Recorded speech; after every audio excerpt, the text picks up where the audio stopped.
Hello everyone, welcome to my channel. तो हम अपने आज के जीके जीएस की सीरीज को स्टार्ट कर लेते हैं। फर्स्ट क्वेश्चन है हमारा, which of the following has four chambered heart. तो बताना है इसमें कि किसका जो हार्ट है वो फोर चैम्बर्ड में बटा होता है। तो देखो ऑप्शन में हमारे पास है peacock, sea horse, frog and fish. ठीक है, तो हमारा जो सही आंसर हो जाएगा ये हो जाएगा पीकॉक। ठीक है, जो पीकॉक है इसका जो हार्ट है वो फोर चैम्बर्ड में बटा हुआ होता है। ठीक है, और देखो यहाँ पे बात हो रही है पीकॉक की ना, तो इसके कुछ एक्स्ट्रा फैक्ट की अगर मैं बात करूँ ना, तो ये जैसे कि ये नेशनल बर्ड ऑफ इंडिया है ना, ये इंडिया का नेशनल बर्ड है। और दूसरे में आप एक इम्पॉर्टेंट थिंग ये भी याद रखिए कि जो इसका साइंटिफिक नेम होता है वो होता है पैवो क्रिस्टेटस।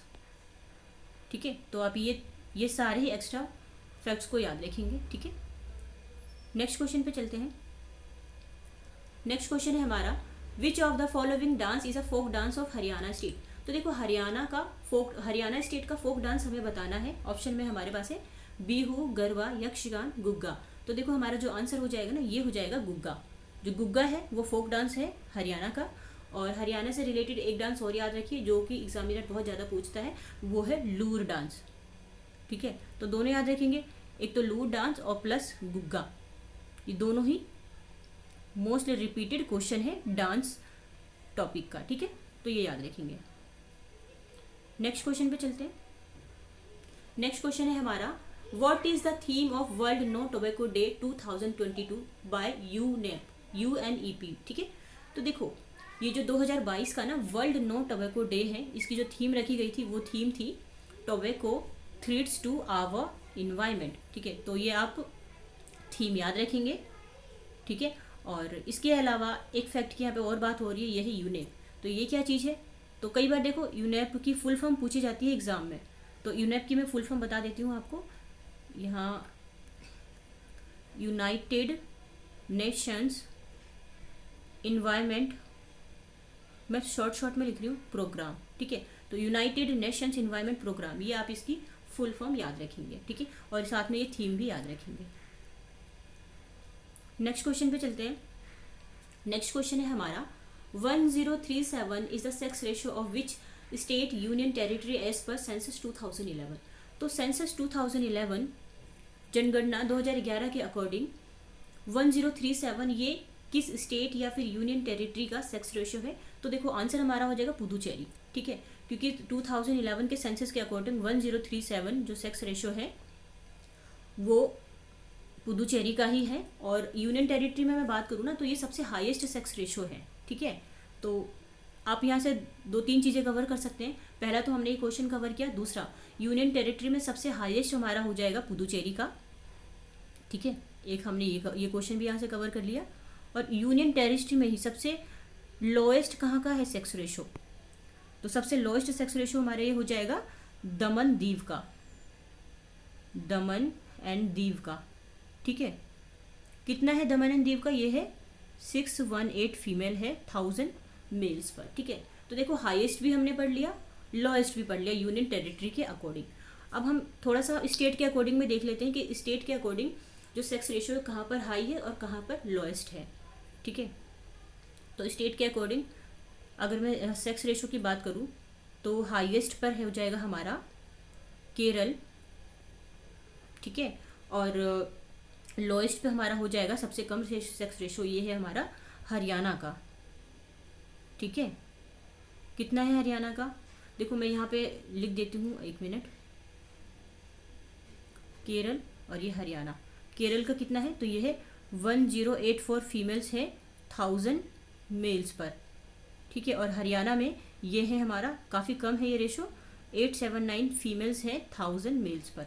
ठीक है, तो ये जितने भी मैंने 4-5 आपको इंपॉर्टेंट एक्स्ट्रा फैक्ट बताए हैं, तो ये सारे याद रखेंगे क्योंकि सेंसस से रिलेटेड हर एग्जाम में क्वेश्चन पूछा जाता है। और एग्जामिनर कई बार क्या करता है, क्वेश्चन को बहुत घुमाकर पूछता है। जैसे एग्जामिनर ने यहाँ पे क्या किया है, क्वेश्चन को घुमाकर पूछा है कि 1037 कहाँ का है। एग्जामिनर को कुछ इस तरह से पूछना चाहिए था कि यूनियन टेरिटरी के अकॉर्डिंग सबसे हाईएस्ट सेक्स रेशियो कहाँ का है। ठीक है, तो क्वेश्चन को किसी भी तरह से पूछा जा सकता है, इसलिए आप सारी ही चीज़ें जो भी सेंसस से रिलेटेड आप पढ़ रहे हैं वो सारी चीज़ें आप याद रखेंगे। ठीक है, नेक्स्ट क्वेश्चन पे चलते हैं। नेक्स्ट क्वेश्चन है हमारा, which fort was built by the Kakatiya dynasty in the 13th century. तो देखो बात हो रही है ना 13th सेंचुरी में काकतीय डायनेस्टी के द्वारा ना कौन सा फोर्ट बनवाया गया था, कौन सा किला बनवाया गया था।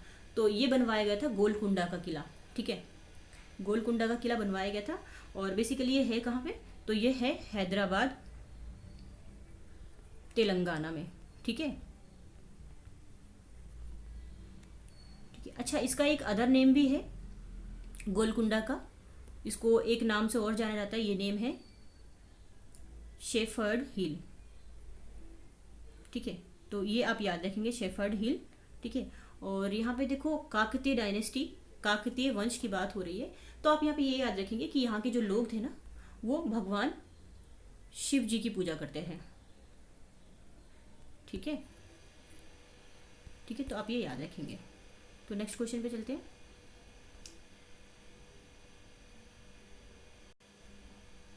नेक्स्ट क्वेश्चन है हमारा which is the highest sports award given to any sports person in India. तो इंडिया का सबसे हाईएस्ट स्पोर्ट्स अवार्ड की बात हो रही है कि सबसे हाईएस्ट स्पोर्ट्स अवार्ड कौन सा है। तो देखो हमारा जो ये सबसे हाईएस्ट अवार्ड हो जाएगा ना, ये हो जाएगा मेजर ध्यानचंद खेल रत्न अवार्ड, ठीक है। ऑप्शन नंबर 2 करेक्ट हो जाएगा। अब देखो इस अवार्ड की मैं बात करूँ ना, तो पहले इसको ना राजीव गांधी खेल रत्न अवार्ड के नाम से जाना जाता था, और अभी हाल फिलहाल में ही इसका नाम चेंज करके मेजर ध्यानचंद खेल रत्न पुरस्कार कर दिया गया है, ठीक है। और ये भारत का सर्वोच्च खेल सम्मान है। और एक चीज़ आप ये भी याद रखेंगे कि ये कौन सी मिनिस्ट्री के अंतर्गत आती है, क्योंकि मिनिस्ट्री भी पूछा जाता है एग्जाम में। तो ये हमारा आता है ministry of youth affairs, ministry of youth affairs and sports, ठीक है। ये आप याद रखेंगे, ठीक है।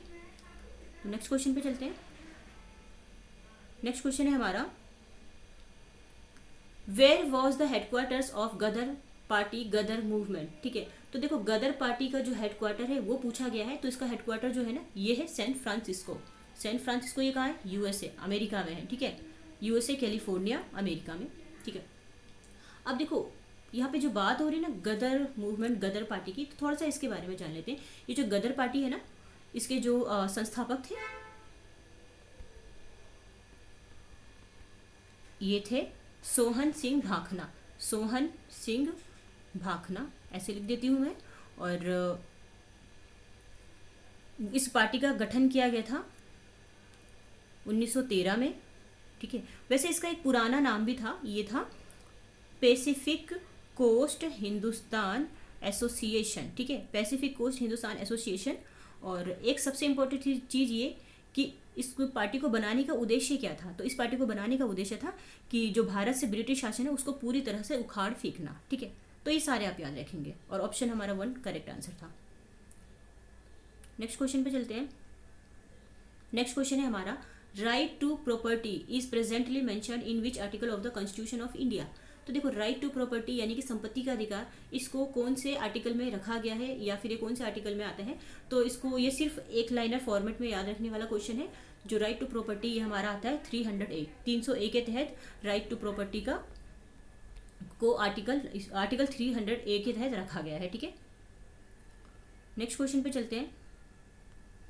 नेक्स्ट क्वेश्चन है हमारा व्हाट वाज डॉस प्लान। तो देखो ये डॉस प्लान क्या था, हमें ये सारे ऑप्शंस दिए हुए हैं।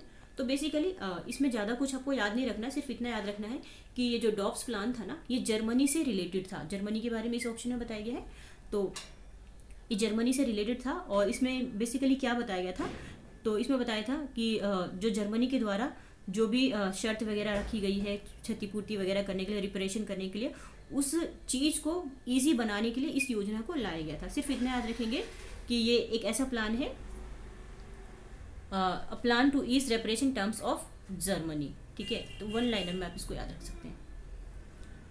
नेक्स्ट क्वेश्चन पे चलते हैं। नेक्स्ट क्वेश्चन है हमारा first session of constitutional assembly started on. तो देखो संविधान सभा का जो फर्स्ट सेशन हुआ था वो कब हुआ था, तो ये हुआ था हमारा 9 दिसंबर 1946। देखो टोटल तीन सेशन हुए थे, आप ये याद रखेंगे।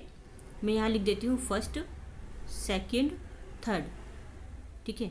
ये हुआ था 9 दिसंबर सिर्फ फिर एक दिन छोड़ के ये तो 11 दिसंबर, फिर एक दिन छोड़ के ये हुआ था 13 दिसंबर, और ये तीनों ही हुए कब थे? तो ये हुए थे 1946 में। याद रखना इजी है, क्योंकि एक एक दिन छोड़ के ये सेशन हुआ है, first session, second session, third session, ठीक है, 1946 में ही हुआ है, ठीक है। तो ऑप्शन नंबर 1 हमारा करेक्ट हो जाएगा, ठीक है। नेक्स्ट क्वेश्चन पे चलते हैं। नेक्स्ट क्वेश्चन है हमारा,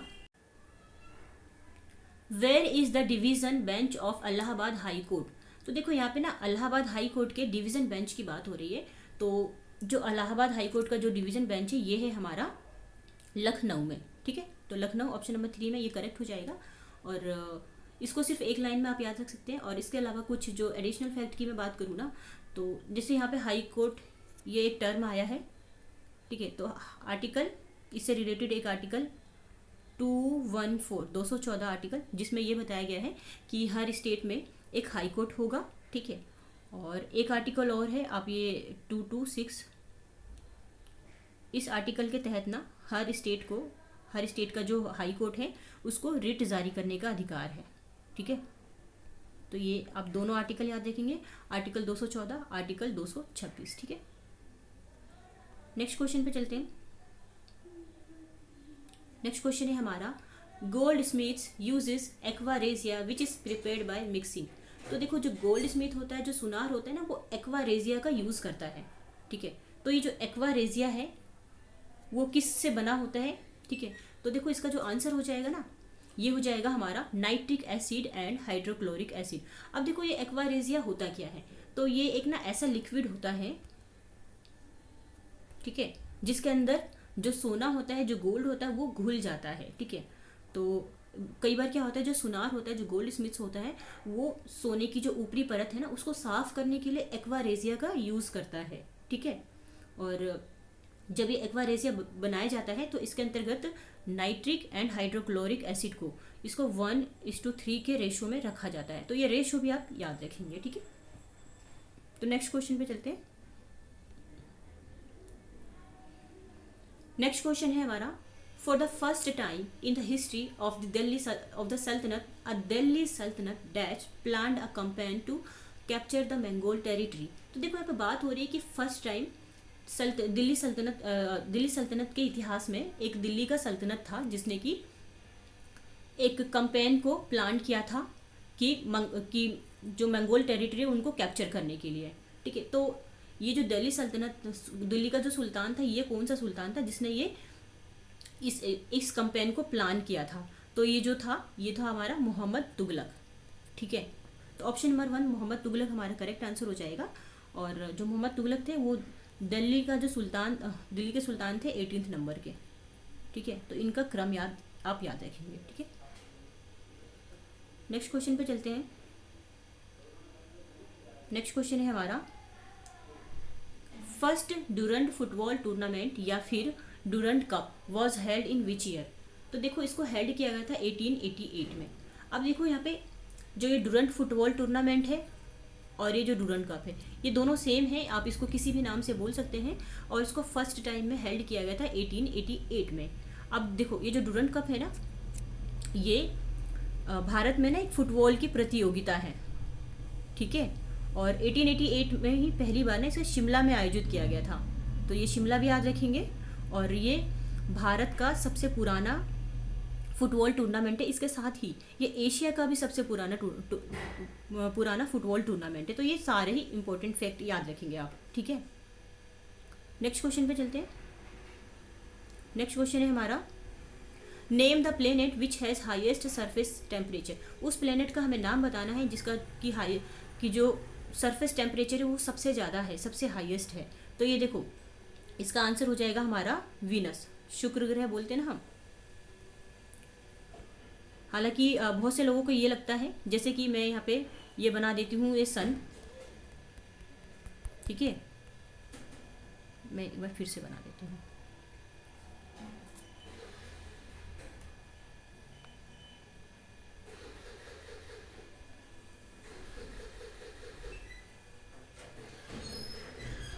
देखो ये हमारे सारे प्लैनेट्स हैं, ये हमारा सन है, ठीक है। ये होता है हमारा पे मरकरी, वीनस, अर्थ, मार्स, जुपिटर, ठीक है, सैटर्न, यूरेनस, नेपच्यून, ठीक है।